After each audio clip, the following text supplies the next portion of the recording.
अस्सलाम वालेकुम दोस्तों, आज की वीडियो में आप देखेंगे कि इंजीनियर मोहम्मद वैद साहब के एक स्टूडेंट हैं, एडवोकेट हैं। उनका ये कहना है कि मैं भी इंजीनियर साहब की लीगल टीम में शामिल होऊंगा, मैं स्टडी करूंगा और इसके साथ मैं इन फिरका परस्त उलमा को कानून के जरिए से जवाब दूंगा। यानी सबसे बेहतरीन तरीका, जिसमें संजीव साहब ये कहते हैं कि आपने कानून की खिलाफ वर्जी नहीं करनी, कोई भी एक्टिविटी आपने कानून के खिलाफ या इदारों के खिलाफ नहीं करनी। तो वो जो एडवोकेट हैं उनका भी ये कहना है कि मैं कानूनी हवाले से कानून को इस्तेमाल करते हुए मैं इन फिरका पर सुलमा को जवाब दूंगा। हुक्मरान इस टाइम पे इंजीनियर साहब को बचाया कैसे जा सकता है? कानून हमेशा अपना रास्ता निकालता है। तो कानून कौन सा कानून, मतलब आप एडवोकेट है, आप बताएं कैसे बचेंगे? इंजीनियर साहब को बेगुनाह करार देने के लिए एक मंतक ही काफी है। और इसके साथ साथ आपको पता चल गया होगा इन साहब के केस में क्या नई डेवलपमेंट हुई है। जिस तरह से कल 12 नवंबर थी, 12 नवंबर को इन साहब के केस की समाअत थी। इसके साथ साथ इस्लामाबाद हाई कोर्ट के अंदर भी इंजीनियर मोहम्मद वैद साहब के ऊपर जिस तरह से फिरका परस्त उलमा ने, इस्लामी निजाती कौंसिल के जो उलमा ने एलिगेशंस लगाए थे अपने हाथ से तजावुज़ करते हुए, तो उन्होंने भी जवाब देना था, उनके पास कोई भी जवाब नहीं था। तो मोहसिन अख्तर कियानी साहब जो हैं उन्होंने अच्छी खासी क्लास भी ली है इन लोगों की कि अगर आप इस किस्म की एक्टिविटी करनी शुरू कर देंगे, यानी अपने हाथ से तजावुज़ करने शुरू कर देंगे, तो फिर दूसरे इदारे जो हैं, यानी दूसरे इख्तियारों को जो इख्तियारात हैं वो फिर आपको दे दिए जाएँ, फिर आप ही फैसले करें, दूसरे जितने भी इदारे हैं उनको बंद कर दिए जाए। अगर आपको इतना ही शौक है तो आपने 27वीं तरमीम के अंदर आपने ये ऐड करवा लेना था कि हमें मजीद इख्तियारात दिए जाए। किसी बंदे के हवाले से भी हम फतवे जारी करके उसके ऊपर सजा नाफिज कर सकते हैं। साहिल साहब के केस की जो समाअत थी 12 नवंबर को, वो किसी वजह से उसको लेट कर दिया कि 14 नवंबर को, यानी कल इंजीनियर मोहम्मद साहब के केस की समाअत होगी।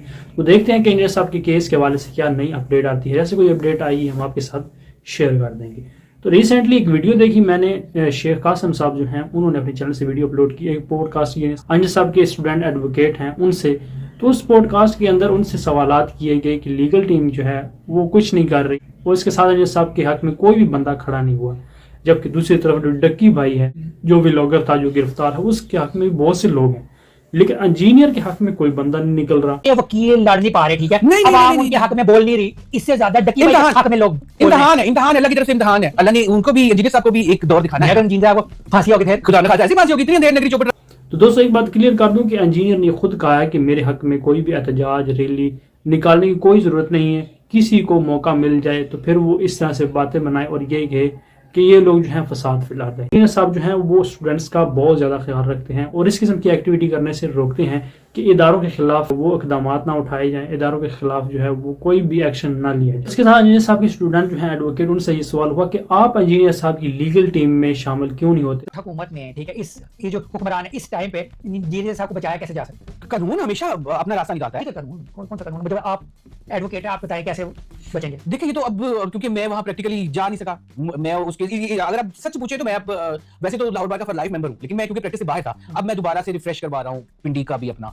तो मैं उस केस में जाऊंगा, मैं दोबारा से स्टडीज करूंगा और मैं तय में जाऊंगा और मैं इंशाल्लाह ताला कानून की मार मारूंगा इन लोगों को। भाई कानून कोई भी मंतक के खिलाफ नहीं जाता, दुनिया का कोई कानून मंतक के अगेंस्ट नहीं बना हुआ। अगर कोई चीज मंतक के खिलाफ है तो वो कानून नहीं है। अगर वो कानून बना दिया गया तो आप उसे आसानी से तोड़ सकते हैं मंतक के मुकाबले में लाकर। और इंजीनियर साहब को बेगुनाह करार देने के लिए एक मंतक ही काफी है। जब मंतक उनके इल्जामात के आगे आ जाती है तो बात खत्म।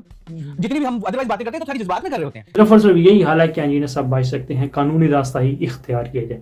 क्योंकि अगर इंजीनियर साहब जो हैं वो रिहा हो भी जाते हैं तो ये फिरका परस्त जो उलमा हैं इन्होंने कोई भी कसर नहीं छोड़नी है, जैसा भी जिंदगी को खतरे में डालना है इन्होंने कोशिश करनी है। जैसे माजी के अंदर भी इन्होंने इस किस्म की एक्टिविटी की थी। इंजीनियर साहब के स्टूडेंट जो हैं एडवोकेट, उनसे बहुत से सवालात भी किए गए। इस हवाले से आप वीडियो देखें, उसके बाद हम बात।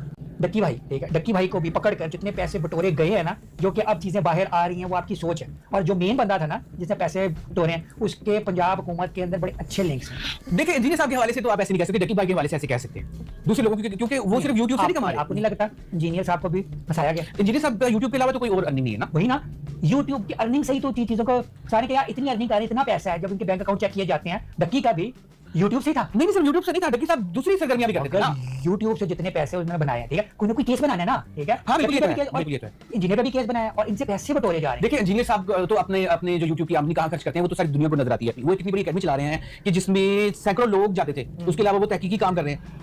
और वो चंदा नहीं लेते, वो उन सैकड़ों लोगों की खिदमत करते हैं, खाना भी खिलाते हैं, उन्हें चाय भी पिलाते हैं, नाश्ता भी करवाते हैं और जाहिर है उसका निजाम चला रहे हैं और दीन की खिदमत कर रहे हैं। तो नहीं कहीं हमें इंजीनियर के तर्ज अमल या तर्ज जिंदगी में कहीं से पैसा बोलता हुआ नजर नहीं आ रहा। दुनिया में मुकम्मल तो शेख साहब कोई भी नहीं है, इंजीनियर साहब में भी खामी होगी और अगर कुछ नहीं तो ये हो सकता है कि उनके इल्म की वजह से शैतान को मौका मिल गया हो दिल में ये बिठाने का, देखो सारे लाजवाब हो गए, देखो तुम्हारे आगे तो कोई पूछ नहीं सकता, ये तो तुम्हें वीडियो पर भी जवाब देने से कासिर हो गए। तो इंजीनियर साहब के दिल में ये बात शैतान डाल दी हो कि तू बड़ा कमाल कर देता है, तू सब लाजवाब कर देता है, तो थोड़ा उसको जब हुस्न देता है तो वो नजाकत आ जाती है वाली बात। हो सकता है कि इंजीनियर साहब के ऊपर शैतान ने इस तरह हमला किया हो, लेकिन इंजीनियर साहब का अमल गलत नहीं है।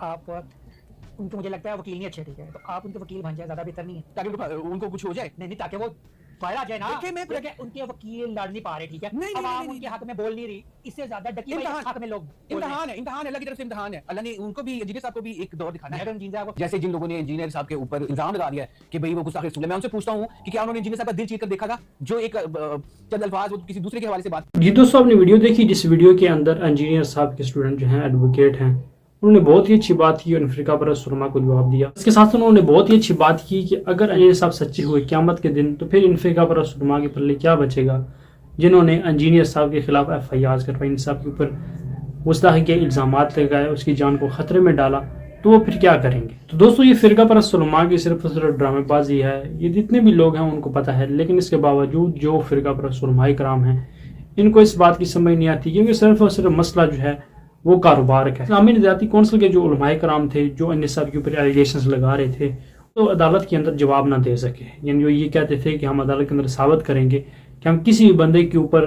जो है एलिगेशंस लगाकर उसके हवाले से हम फैसला कर सकते हैं, लेकिन वो जवाब न दे सके। और अब कल 14 नवंबर है, देखते हैं कि 14 नवंबर को कल क्या बड़ी डेवलपमेंट होती है इंजीनियर साहब के केस में। इंजीनियर के केस में सबसे बड़ा मसला, जो सबसे बड़ी रुकावट थी, वो इस्लामी निजाती कौंसिल के उलमा की, जो उन्होंने एलिगेशन लगाए इंजीनियर साहब के ऊपर, वो थी। तो कल 14 नवंबर आप देखते हैं कि इंजीनियर साहब के केस में क्या नई डेवलपमेंट होती है, इंजीनियर साहब की रिहाई होती है या नहीं होती। इस हवाले से आपकी क्या राय है, कमेंट बॉक्स में जरूर बताइए। मिलते हैं नेक्स्ट वीडियो में।